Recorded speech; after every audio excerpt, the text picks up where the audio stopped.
Hello friends, Freeciv is my favorite computer game and I want to convince you that you should also play it. It is a turn-based strategy game available for Linux and Windows. You can play it alone or as a team, and the goal is to develop a civilization that conquers the world.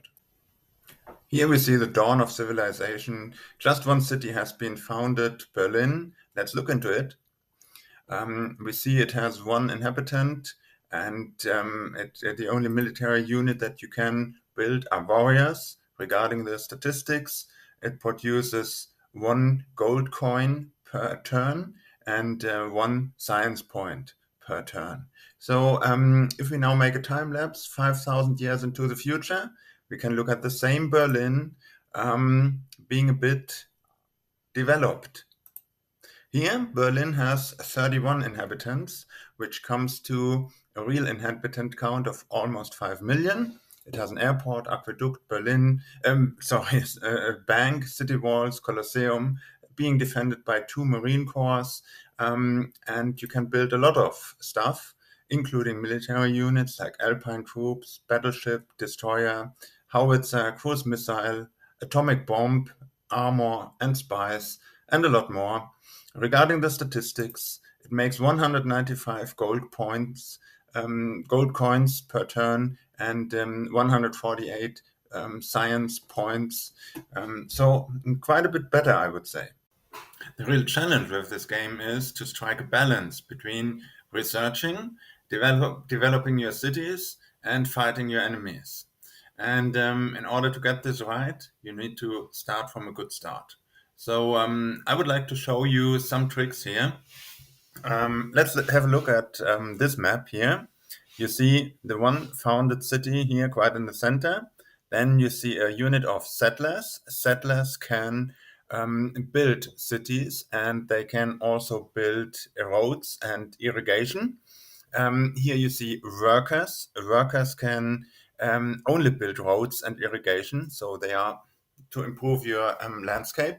And and if you want more help, you can just click on Help Units, and then you expand this. You go to Workers, and here you see what they can do. They can defend themselves, but not too good. They cannot attack other units. They are no military units at all. They can just basically build roads and irrigation. And once you have researched railroad, they can also build railroad. And once you have researched uh, refrigeration, they can also build farmland. So every city will look in its vicinity and use the fields around it for harvesting. And if we look at it, here you see the fields around it. In this case, the harvesting takes place in the ocean, so this is a fisher village. And you see, if I go here, then this city would make per turn 2 food points, um, 0 production points, and 0 trade points in this um, in this field. So it's better to choose this field because you get 2 additional trade points when you send your citizens for fishing instead of sending them for for the fields. Anyway, if you build roads here, you will also get trade points. Trade points will be converted according to your tax rate into gold, luxury, and science points. So it is basically the taxation, and the state can do with it what it wants. And by the tax rate, you determine if you spend your money on gold, so it goes into your treasury, or into luxury, which means people become happy. We will need this later once the city becomes a bit bigger, or if the resources go into science. Okay, and regarding the first point, this is food. So right now, the city as a whole gets 2 food points because of its existence, and 2 food points because of the work of their citizens. So 4 food points it gets, 4 food points.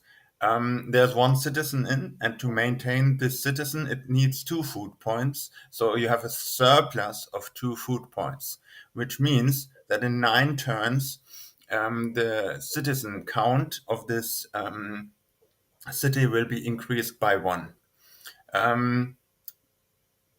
And regarding the production, you make 0 production points per turn thanks to the val here.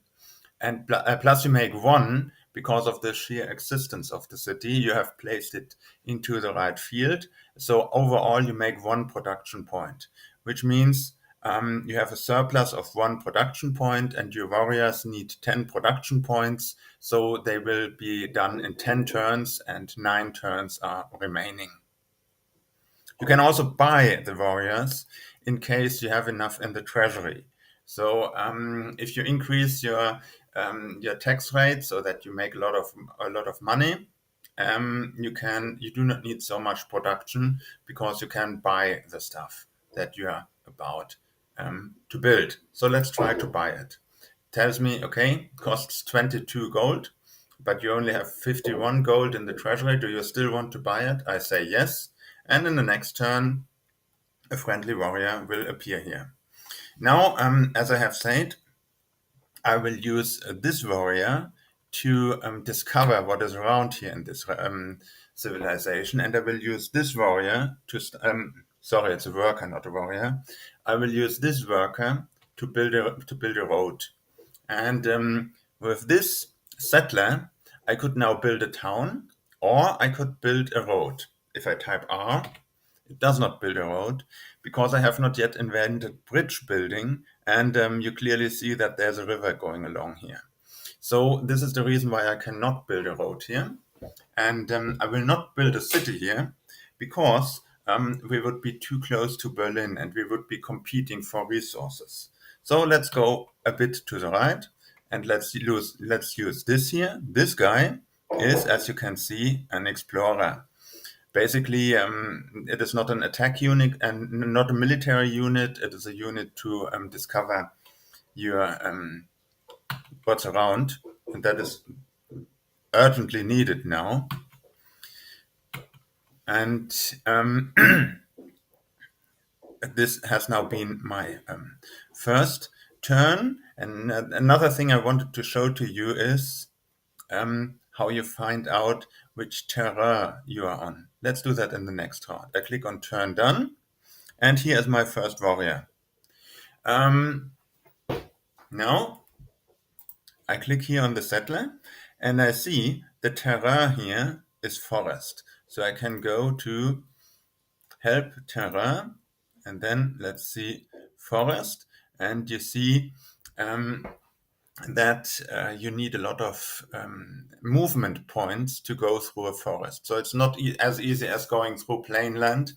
It requires 2 movement points.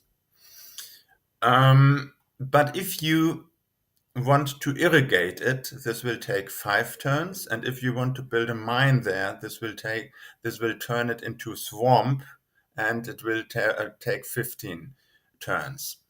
If you use it without any street or mining or something like that, then you will get 1 food point and 2 production points out of the forest. Yeah, it's clear. Forest has a lot of wood.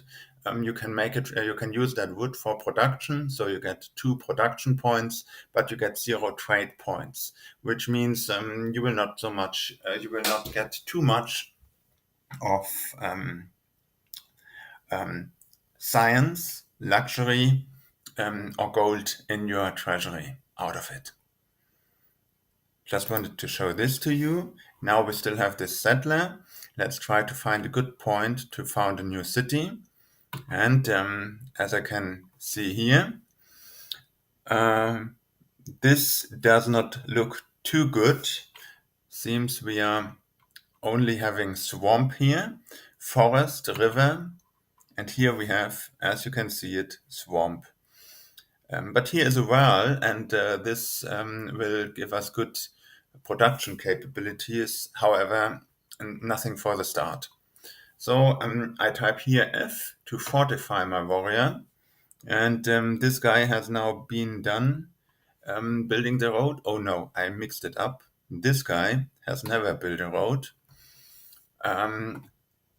As you see, we are just in the course of expanding our civilization. So I just say turn done, and we are in the next turn.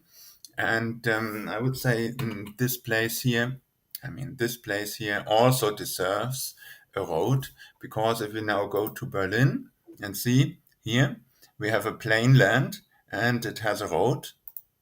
And if I put one citizen to become a farmer and to use this land, we get 2 trade points, 0 production point, 2 food points, 0 production points, 1 trade point. The same on the land without a road yields 0 trade points. So roads are good for trade. This is also something that you can easily remember. Roads are good for trade. Forests are good for production. So here you see, I get 1 food point, 2 production points, 0 trade points out of the forest. So should I go for more production, or should I go for more trade, or should I go for more food? Yeah, with food, the city grows faster. With production, you can build faster. With trade, you can advance your sciences faster, or you can fill your treasury. Quite easy. At the beginning, my default would be to click here, and then the artificial intelligence will decide what you need. And it favors the sea, because here you get a lot of food points and a lot of trade points. Good for your science and for your gold. Okay, let's click on close. And now I want to show you how to adapt the tax rate, because the tax rate is exactly what determines how many percent of your income from trade points goes to money in your treasury, and how much goes to science. Here you can change it. I would absolutely not recommend to change it in the beginning. If you still want to, you cannot do it too much, because you are in despotism. You have not yet researched monarchy, so you cannot really rule this country regarding tax rates. Also a fine idea of the makers of civilization. Good. Let's move this one a bit. And I would say this guy here should build a city maybe here. Or let's look with this explorer where there is more space up here. I have now decided to put my next city here, because if you make your state too big, then it will be hard to move troops between the cities, and this makes you vulnerable to enemies. So let's see. By the way, never forget to watch your messages.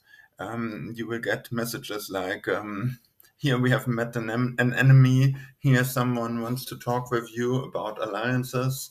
So never miss these messages.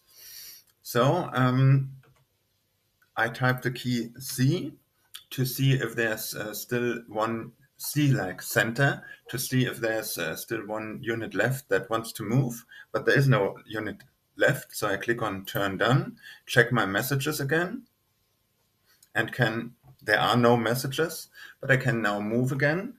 And I find that we really need some place to build new cities, because this is not an absolutely optimal place to build a city. First of all, the inhabitants will look at this field, and this field will also be claimed by the citizens of Berlin. So once the cities become really big, they will get in competition who gets this field here.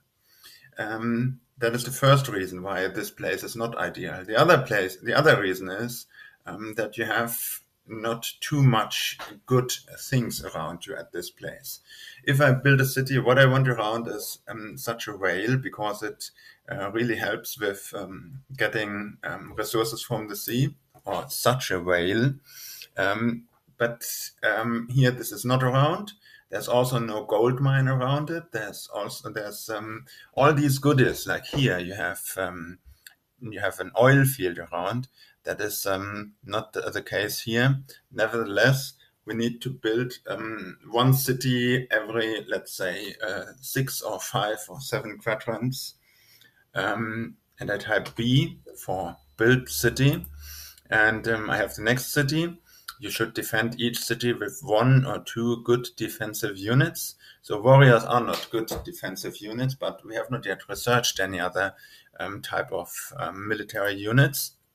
So we keep it as it is.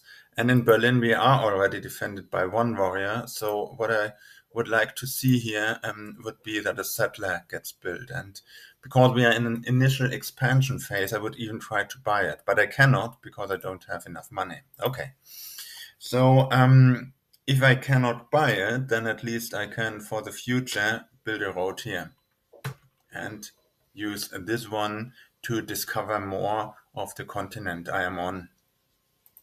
Turn done. No messages. Okay. Here we have something nice. We have wheat. And if we look at it, let's hop onto it.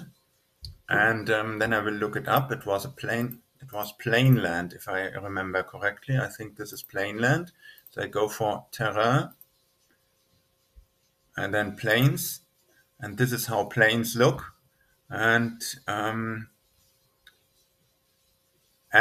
if wheat is on it, then it will give 3 food points, 1 production point, and 0 trade points. So imagine you have an acre with a lot of wheat growing there. You don't get anything, any trade from there, but you get a lot of food from there. Makes sense.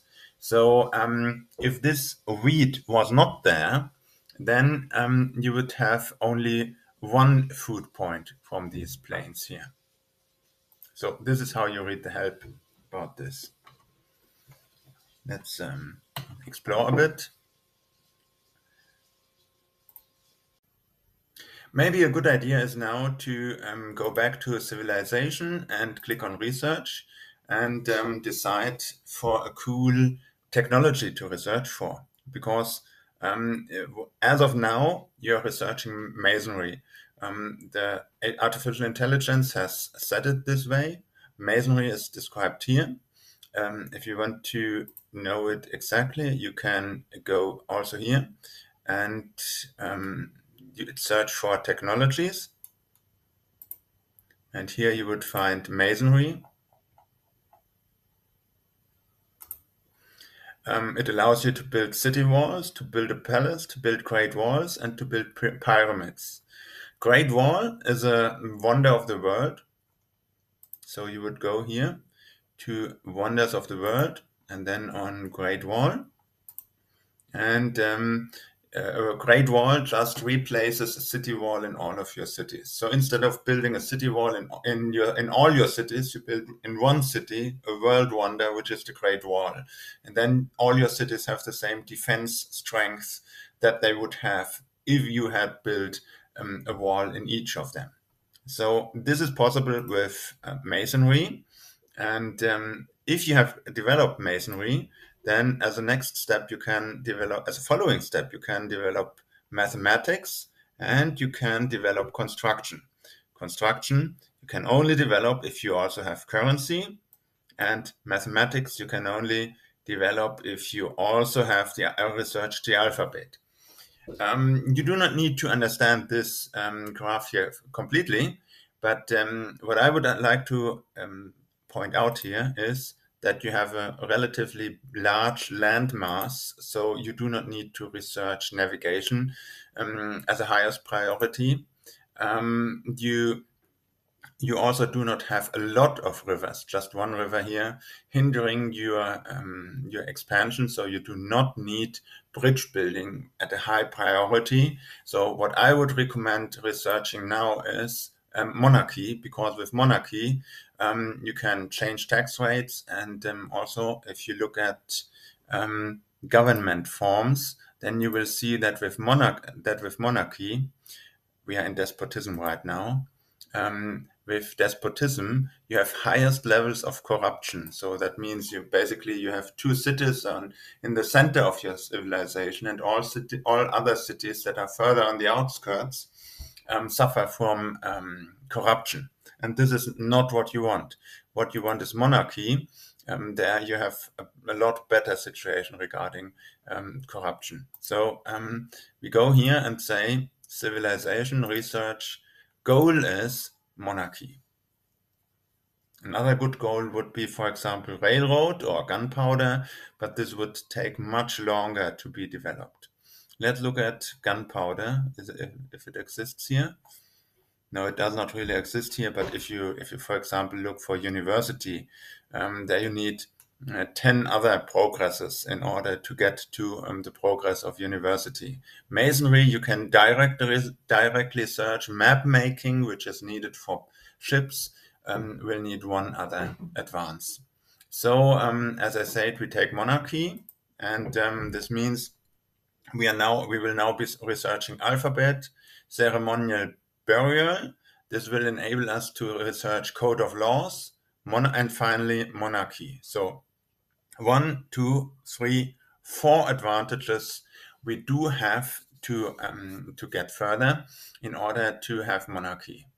And every progress takes 14 turns. So you need 14 turns in order to make one advance. So for alphabet, you need 14 turns. For ceremonial burial, you need 14 turns, because you only make 2 light bulbs per turn. 2 light bulbs, meaning that what you get from trade converted into money and technological progress. So we decide for monarchy and say monarchy shall be the next goal for our wise man to develop. And this concludes my short introduction to Freeciv. The next part will be, there will be more parts about how to make war, how to deal with state forms, and much more. Stay tuned. Thank you.